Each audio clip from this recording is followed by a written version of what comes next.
Thank you, Mr Speaker. I move that a bill be introduced for an act to amend the Road Transport Act 2013 in relation to the average speed of vehicles between detection points and for related purposes. The question is that this bill be now introduced. All those in favour say aye. Aye. To the contrary, no. I think the ayes have it. The ayes have it, Minister. I bring the bill and move that this bill now be read a second time. Thank you, Minister. We are now in your hands. Thank you, Mr Speaker. I'm pleased to introduce the Transport Legislation Amendment Speed Camera Detection Bill. This bill will deliver on a key action now announced by the New South Wales Government as an outcome of the Road Safety Forum we held in February this year. The purpose of this bill is to amend the Road Transport Act 2013 and its regulations so that the current legislative framework for average speed camera enforcement for heavy vehicles will now apply to all vehicles. It will allow evidence on the average speed of a vehicle recorded between detection points to be used as evidence of the actual speed of the vehicle for the purposes of speed offences.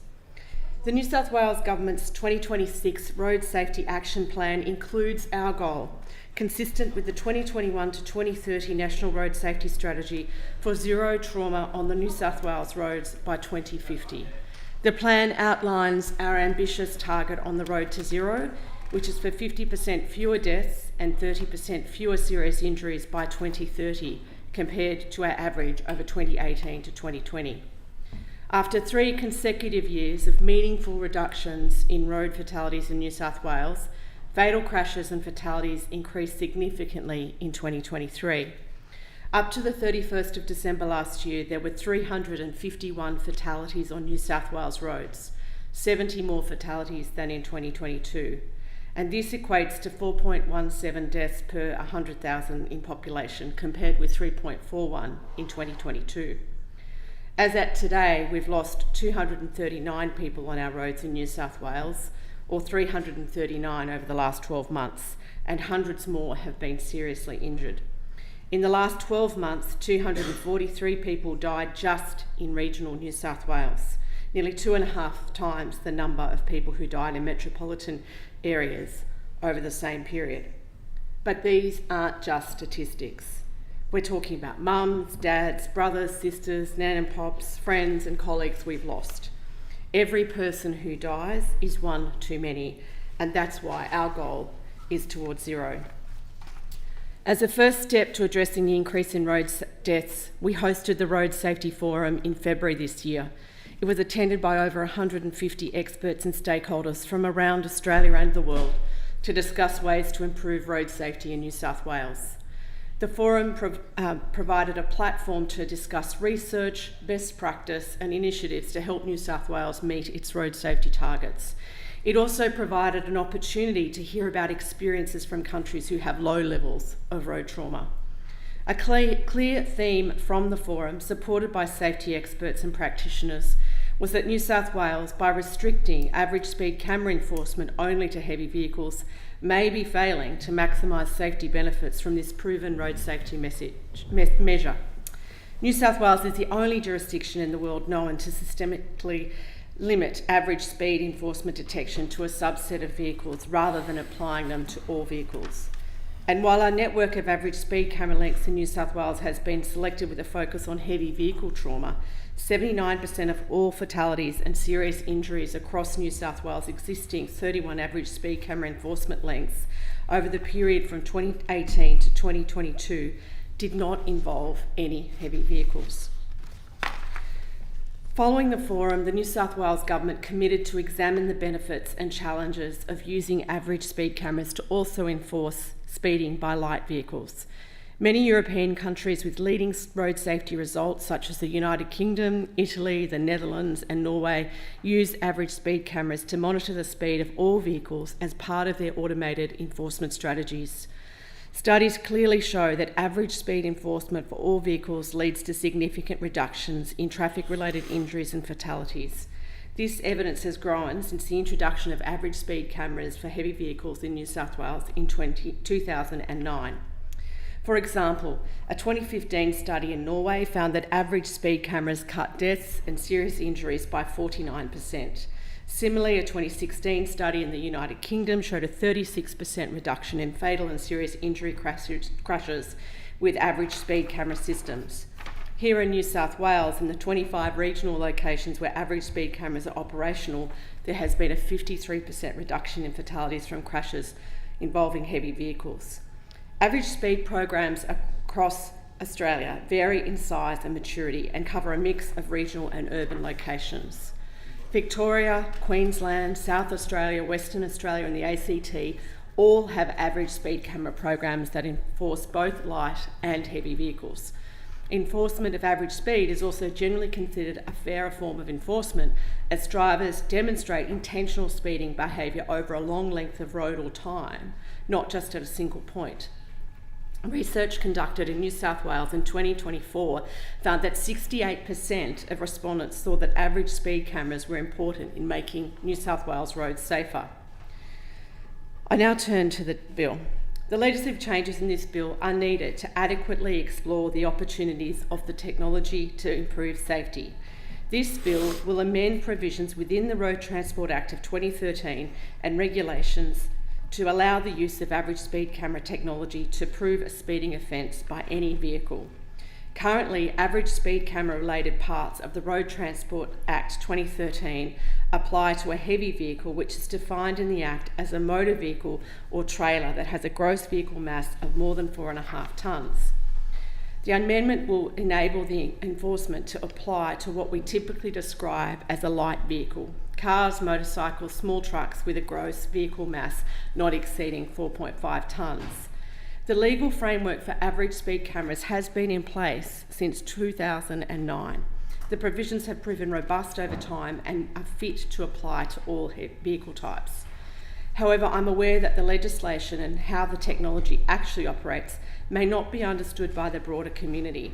And in making this significant change, the New South Wales Government is committed to clearly explaining how the provisions operate. Average speed enforcement works by measuring the amount of time it takes a vehicle to drive the length of 2 surveyed points and then calculating the average speed of the vehicle. If the vehicle's average speed exceeds the average speed limit for the length of road, the responsible person of the vehicle receives the penalty for speeding. Photographs of vehicles are taken as a vehicle passes the start and end points of an enforcement length. The cameras also record information including the licence plate of the vehicle and the time and location the camera took the photograph. All cameras and enforcement devices used are approved under the Act for this purpose. As required under the Act, all speed enforcement lengths, average speed enforcement lengths, are certified by a registered land surveyor to ensure the accuracy of average speed calculations. The distance used when calculating a vehicle's average speed across an average speed enforcement length is required under the Act to be the shortest practicable distance a driver could have used to travel between the points without contravening any applicable road rules, which ensures that there is no possibility that a driver's speed can be overestimated. Where there are multiple speed limits along an average speed enforcement length, the Act provides a formula for the calculation of an average speed limit. The average speed limit is calculated from the part of the average speed camera length to which each speed limit applied. Drivers receive a penalty if their average speed is above this average speed limit calculation. Evidence of a driver's average speed that is calculated in accordance with Part 5.3, Division 3 of the Act can be used in proceedings for a speeding offence and is prima facie evidence of a driver's actual speed. Consistent with any other camera-detected speeding offence, the responsible person for a vehicle that is detected speeding by an average speed camera is deemed responsible for the offence. This is typically the registered operator. However, if the responsible person was not driving at the time of the offence, they can nominate the person who was in charge of the vehicle at the time, as occurs with other camera-detected traffic offences. The New South Wales Average Speed Camera Program covers over 750 kilometres of the New South Wales road network. Currently, there are 25 average speed enforcement lengths in regional New South Wales and 6 average speed enforcement lengths in the Sydney metropolitan area. These average speed enforcement lengths are on key heavy vehicle routes that have an overrepresentation of heavy vehicle crashes. The New South Wales Government will implement a trial to expand the use of average speed cameras to include light vehicles. This trial will provide the opportunity to explore the safety impact of the technology in the New South Wales context. understand community feedback and will help inform decisions about the ongoing role of average speed cameras alongside other enforcement. The amendments in this bill will enable the use of infringements for offences committed during the trial. This is important to obtain a true measure of the effect that the enforcement can have on driver behaviour and trauma. It's proposed that the trial will operate in 2 locations out of the current 31 average speed camera locations across New South Wales, along the Pacific Highway between Kew and Port Macquarie and Hume Highway between Coolac and Gundagai. The proposed locations are both established sites that have enforced heavy vehicle average speed since 2011 and have a history of fatal and serious injury crashes involving light vehicles. Between 2018 and 2022, 753 crashes that did not involve heavy vehicles occurred within the 31 current average speed camera lengths in New South Wales. These included 25 fatal and 151 serious injury crashes. We acknowledge the trial will be a change for motorists in New South Wales, especially those who travel along the routes regularly. So the trial will be supported by community and stakeholder communications. All average speed camera locations have warning signs installed, and signage will clearly show that enforcement is for all vehicles, not just heavy vehicles.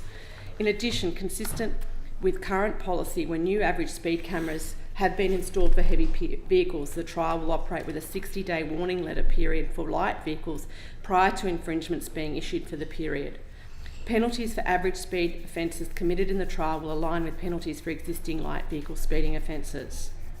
Fines from light vehicle average speed camera detected offences, like all other camera detected road safety offences, must be paid into the Community Road Safety Fund. The Community Road Safety Fund commenced in 2013 and is established under the Transport Administration Act 1988. Under existing provisions of that Act, fines from camera-detected speeding, red light, mobile phone use and seatbelt offences are paid into the fund and can only be used to deliver Transport's road safety measures. The Community Safety Road Fund, which includes both road safety camera fine revenue and additional investment by the New South Wales Government, is used to deliver a broad range of safety action initiatives as outlined in the 2026 Road Safety Action Plan.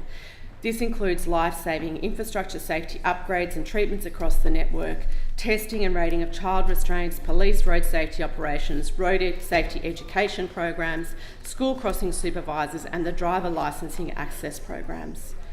This trial is just one part of our multi-pronged approach to ending and reducing deaths on our regional roads. We've held the state's first road safety forum. As we said, this was a recommendation that came out of that. We've held the state's first wildlife strike symposium. We've just announced more than $200 million for regional road safety upgrades as part of Towards Zero Safer Roads program round 2. We're upgrading safety at 23 level crossings and upgraded our Speed Advisor app and open data to highlight to drivers where level crossings are. We're doubling mobile speed camera approved sites and encouraging communities to nominate problem areas. We're investing $30 million in the Cadell Future Mobility Testing and Research Centre to provide a test track for heavy vehicle safety features. We've switched on mobile phone detection cameras so they can detect people who aren't wearing seatbelts, and we've pioneered the demerit point scheme and extended it into its second year with 1.2 million drivers rewarded for improving driver behaviour. And we're investing in more heavy vehicle rest stops in the regions, and we've rolled out more seatbelts across the regional school bus fleet. The bill will commence on assent, however there will be a necessary development period to finalise sites and complete technical updates to support the trial. The trial is expected to start in mid-2025 with a commencement date to be clearly publicised in a future announcement. Transport for New South Wales, together with the NRMA, will closely monitor the trial, and an independent review will be commissioned to clearly document the outcomes. This will include the measurable effect on drivers' speeding behaviour and analysis of offences. The review will help inform any decisions about the future of average speed cameras post-trial. I want to take this opportunity to thank the many people who deal with trauma on our roads. I especially thank first responders like the police, paramedics, fire brigades from Fire and Rescue New South Wales and the Rural Fire Service, BRA, Rescue New South Wales, the SES, local councillors, council staff, traffic controllers and Transport for New South Wales teams who are often amongst the first on site at the scene of a crash. What they observe in those moments is harrowing enough and their courage in facing the unthinkable horrors of road trauma means the difference between life and death for many people. I also thank the many medical staff, the doctors and nurses and ancillary staff in emergency departments and on the wards and GPs and community who work to save lives and help victims of road trauma survive into the future. And those in community, the occupational therapists, disability support providers, mental health professionals and physiotherapists amongst them who work with victims of road trauma to help them heal, sometimes over months and years and sometimes when they are never the same after that crash. I want to thank and console the families and friends who support the victims or who spend the rest of their lives grieving the loss of a loved one. Many of them become some of our strongest advocates to try and stop this senseless loss of life from happening to anyone. I thank those road users who do drive responsibly. Order. If all members could be quiet, please. Who don't speed or take alcohol or other drugs before they drive, who don't drive when they're fatigued, who wear a seatbelt, who put their phone away and don't drive distracted. They take the privilege of driving seriously, responsibly and courteously, and they care for and save the lives of other road users. Finally, I want to thank the other road safety advocates. I met with the Road Safety Advisory Council last week. I want to thank them for their support. I want to thank the NRMA for their leadership on this issue, and I want to thank the many advocates like members of the Road Trauma Support Group, Di McMurtry from Hannah's Blue Butterflies, and Peter Fraser from Safer Australian Roads and Highways, Sarah, who in the depths of their personal loss continue to advocate for safer standards so that others may live. With only a third of the population of our state living in regional New South Wales, please. Yet experiencing more than 2/3 of our deaths on our country roads, and in this Rural Road Safety Month, I reiterate the government's commitment to doing everything we can to save lives in the bush. This trial is yet another initiative we are taking to do just that. The impact of road trauma is real for so many in our communities. The introduction of this bill reflects the commitment of the New South Wales Government to listening to expert advice, trialling road safety measures hand in hand with the community and taking more action to meet the targets in our 2026 Road Safety Action Plan to reduce deaths and serious injuries on our roads. I commend the bill to the House. I thank the Minister for her perseverance.